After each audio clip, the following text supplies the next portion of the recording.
I'm Ryan, this is my brother Dango, and this is Roles in the Family, and today we are reviewing Underwater Cities, a medium to heavy strategy game about most effectively building up a human-habitable underwater civilization. And if you enjoy engine building and worker placement, and you enjoy adapting and making lots of tactical decisions, then you'll want to hear more about why we enjoy this game so much. And as with every review, we've got a link to Underwater Cities down below if you want to check it out for yourself after watching this review. But Ryan, let's jump into it. In Underwater Cities, players will manage resources and take actions to expand their network of underwater cities as humanity attempts to combat overpopulation by making the sea habitable. You will take 3 actions each round, each consisting of selecting an available action on the board while also playing a card from your hand. As long as the color of the card matches the color of the action, you also gain the card's rewards. Every few rounds, you will gain resources in a production phase, preparing you to further push your underwater network of cities and buildings forward. After the final production round, the player that gains the most victory points from their cities and endgame scoring cards, added to all the points they scored throughout the game, will be the winner. The decision-making in Underwater Cities feels incredibly tactical as you strive to optimize your actions while always playing a matching card. With only 3 cards in hand, unless you have special abilities, you often find your choices limited. Even if you have cards of each color, you'll typically find a couple that catch your interest more than others. Balancing which cards to play with the actions available on the board creates a fascinating puzzle. At the end of each turn, you draw a new card, forcing you to reevaluate your priorities. You might acquire a color you didn't have, unlocking new board actions, or draw a card ability that's perfect for immediate play. This dynamic means you can't simply plan your 3 actions every round. Each new card reshapes the puzzle you're trying to solve. However, the game still offers plenty of long-term strategy. You'll consider how to build your personal board, deciding which tunnels to construct and which connection bonuses to pursue. Do you stack multiple buildings of the same type for better resource production, or diversify for optimal endgame scoring? Planning your resource use also plays a big role as you strategize what you can accomplish before the next production phase. But running through all these strategic considerations is this core thread of tactical adaptability as you strive for efficiency with your cards and actions. We have found 2 to 3 players to be the sweet spot for Underwater Cities, simply because there can be a lot of downtime with 4 players. There is also a solo mode, but we haven't tried it ourselves. On one hand, the theme of using technology to make underwater areas habitable comes through strong and influences a lot of the game design. On the other hand, the entire experience revolves around a color matching mechanism that is completely arbitrary, and the tactical decisions feel more mechanical than thematic.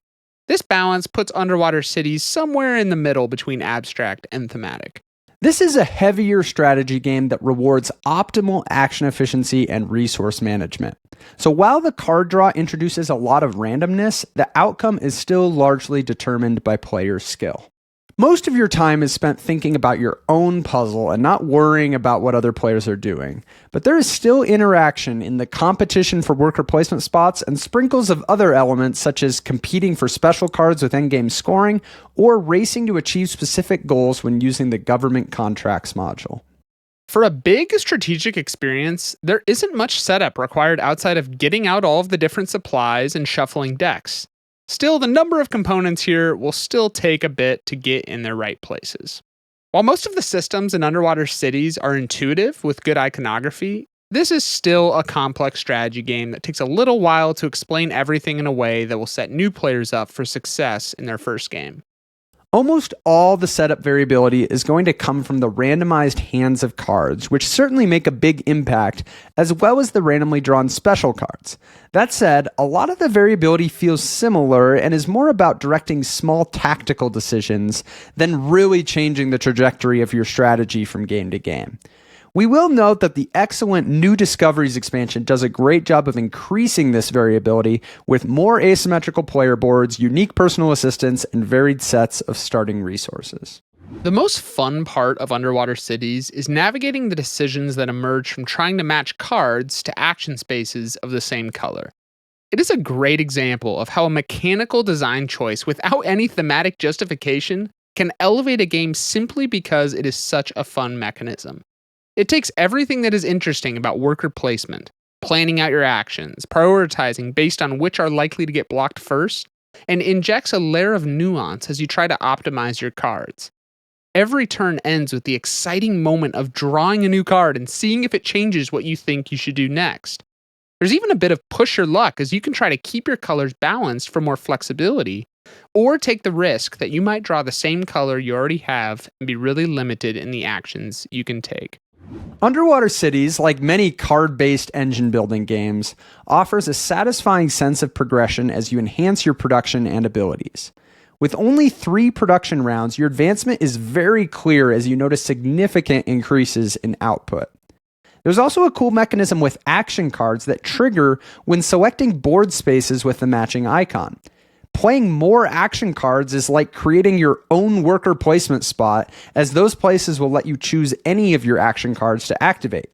Additionally, if you exceed the action card limit of 4, you are forced to discard one, but are allowed to trigger it one final time. This is just a fun design decision and can even lead to strategies where you churn action cards for extra activations.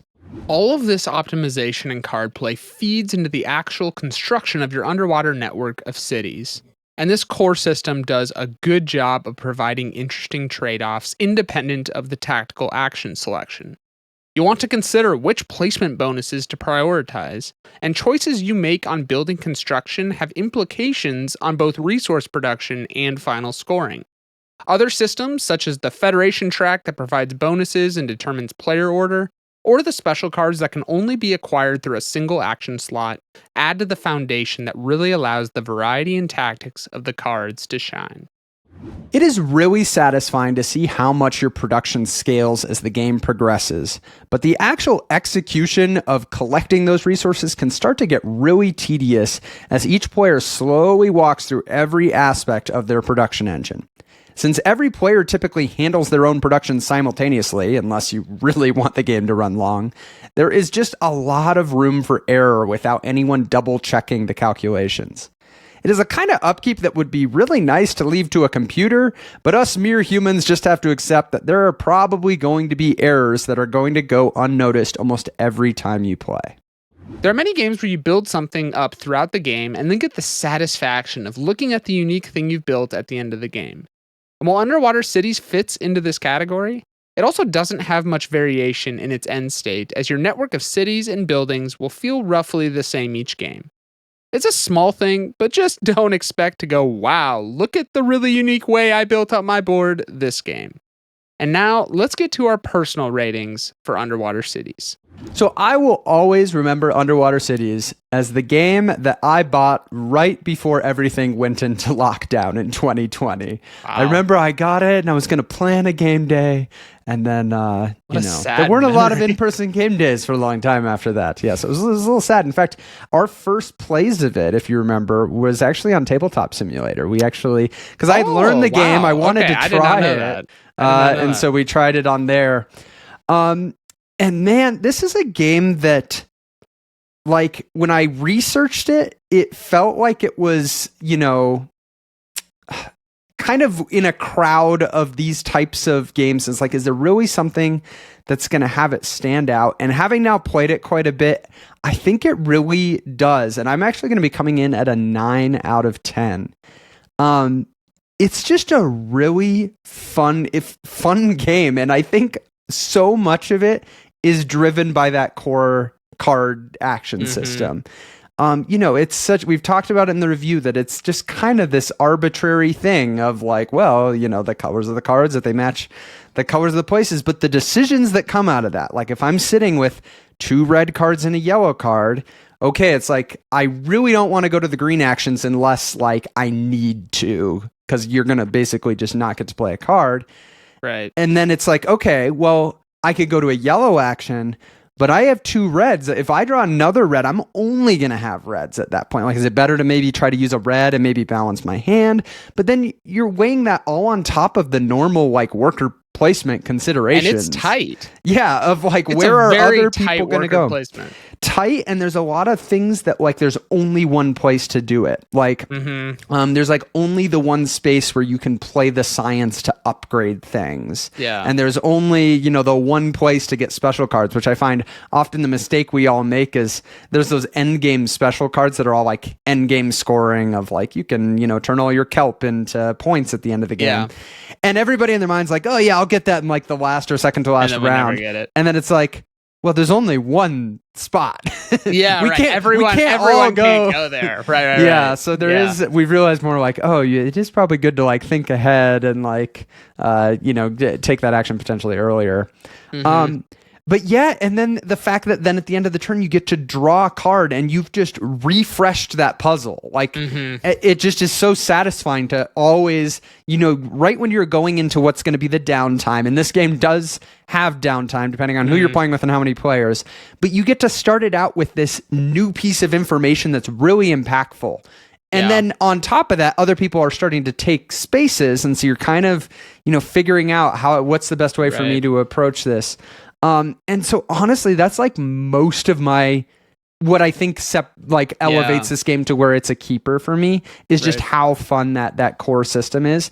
Now we have gotten since the new Discoveries expansion, which is it comes in a box like as big. I think it's like almost as expensive as the base game. I was going to say, but it is cheap. A mega expansion and has tons of great stuff. And especially for people like us that, maybe wanted a little bit more variability out of the game. The fact that it adds the unique personal assistants, so you don't just all have the exact the personal assistant boards. I don't think we really talked about it, but it's basically your starting action card and then you can get more action cards. It's got the triple layered boards, so everything slots in. And we now use usually the set that's like the most asymmetrical boards with different and some different types of bonuses for connecting to the cities. So really great expansion. I think that has kind of solidified it as one that I want to keep coming back to. But yeah, like when I try to like think of like why is this getting up to a 9, it really does feel like most of it is coming from that core action system. And another thing the expansion had is more cards, and like it's fun to see them kind of like getting some more creative cards. There's some fun cards that have abilities like, I don't know, I just picture the guy like snorkeling out of the water or whatever. That's like now if you don't match the card, like if you go to an action that doesn't match the card, you actually get like a little bonus, which can kind of be an interesting strategy, especially if you get a couple of those. So it's fun to get some of the like ongoing ability things. And I think the expansion pushed that even further with kind of just more options to kind of make that feel unique. Right. But yeah, it's just a really solid game with just a killer core action selection mechanism, in my opinion. Yes, I will agree with you, Ryan. So much so that I am also coming in at a 9 out of 10 for Underwater Cities. Man, like you were mentioning, that course, it's I love when games just have such a simple mechanic that just makes the game incredible. And that really is that. Because not only is it's a whole system of just optimizing, like trying to, with these cards and these limited actions, like you're always trying to match colors, because otherwise you're missing out on potential of what you can do. And so every turn is so satisfying to like, okay, I could play this card that lets me get this and then go here to get this, figuring out how to kind of match those things up. One of the things that, you didn't mention was the fact that you have a small hand of cards. And so it's, one of the things that's driving also where you go the current turn is how you want to set yourself up for future turns of like, okay, maybe I really want to do this, but man, I've got 2 other, red cards in my hand. And if I draw, another red card, like I'm going to be in a really tough situation. Yeah. So there's even like, not only what are you trying to do currently, but setting yourself up in future turns. Man, that just all around in such a tight worker placement. We love tight worker placement where it's just tough decisions. But man, when you're able to optimize and every turn's a combination of 2 things happening, you just get a lot of a lot of fun kind of interaction between playing those. I think also just as the game progresses, I mean, you just feel your engine growing. Between building the little are the cities that are what are the little buildings, the buildings with each city. Around, obviously that's increasing your production, but then it's fun because if you can get part of one of the tensions you have in this game is at the end of the game, a big way you score points is unique buildings around your city is worth your cities more if it has more different buildings. So point wise, you would get maybe all three unique buildings around a city, but on the other hand, production wise, if you can have two buildings that are upgraded to their level 2 thing, you get like a production level that is better than just the two individual things. And so that's even a tension you're facing. But of wrestling, do I go for the 2? Do I spread it out? But man, as the game goes on and on, you're just producing more and more, and that's just all feeding into the tight work. How do I take all of these resources, but now run it through such a tight worker placement and just it's so there's not a ton. This is not a game of a ton of options. Instead it's very just like a few cards and limited actions out on the board, and everyone is jockeying over that. And I don't know, I think for both of us, we've found that incredibly satisfying. Last thing I'll say is it is weird because for some reason this game, when I think about playing it, it doesn't it's not the first game that I think of like I get really excited wanting to play. And I was thinking about that more. I think the theme for me, like it's not a bad theme, but I don't know, for some reason it doesn't get, whereas like, I don't know, maybe a Terraforming Mars and Agricola, I feel more, and I know we mentioned this earlier, more satisfied kind of in like the progression of the board state and whatnot. I find this one for some reason the theme doesn't get me going, wow, this is it's a fine. I think it's not bad. It's fine. Maybe it's my I hate the little pieces that you plate your workers essentially. Yeah, this is Daniel's biggest complaint in the game. My biggest complaint. What even is that? I don't even know. Cardboard it's just piece. Such a, and I mean, I'll be honest, board game, pieces influence how, the presentation influences experience for me. Yeah. And for some reason that just placing that little rectangle, I'm like, there's a million other pieces I would have rather placed than that. I don't know why that just does not. I mean, I don't know if for me if it's so much the theme, but I've always been a little underwhelmed by just the player board. Like, I'm never, when I'm playing this game, that excited about what I'm build. I don't know. It's like, it's like I'm putting cities and tunnels out and I'm trying to hit the bonuses, but it's kind of just like, right. Most of my enjoyment is coming from the ways that I'm making that happen. Right. For sure. And so, and again, this is in a weight and category that our favorite games are in. And so that's maybe some of the reason why it's a 9, but there's also games in this category that we rate 9.5 or 10. Yeah. And so it does for me. It's like tier 2, but it's good enough that I'm going to, continue to own it and want to play it. And it's different enough that it's not because there's some games in this weight that might fall into the thing of, I would always rather play my favorites. But this one, it offers enough of a different feel and experience that I want to experience this too. Yeah.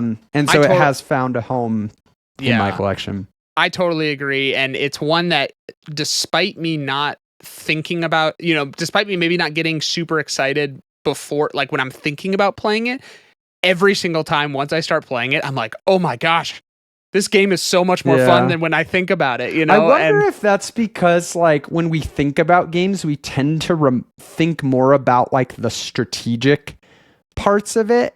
And Underwater City, so much of the satisfaction is coming from the in the moment tactical. Yeah. And that's harder to remember how fun those little things are. Yeah. But Yeah. yeah, it's just like constant. The whole game, you're just like, Oh. ooh, got another card. Ooh, how do I do it with It's these so ones? And good. yeah, It's it's so really good. nice. So those are our thoughts on underwater cities. But Ryan, the real question is underwater cities a game for you, our listener? If you prefer long-term strategy to constantly changing tactics, are put off by tedious upkeep, or want to avoid a game with downtime between turns, then Underwater Cities may not be for you. But if you want a heavier thematic strategy game that is filled with interesting decisions and a satisfying progression, then we have found Underwater Cities to be an excellent choice. Hey, we got a link to Underwater Cities in the description below. Hopefully this review was helpful to see if maybe it's a game you would like to check out. We've also got lots of other videos here on the channel. We got 2 of them here suggested for you. Maybe check those out, and we will see you in the next one.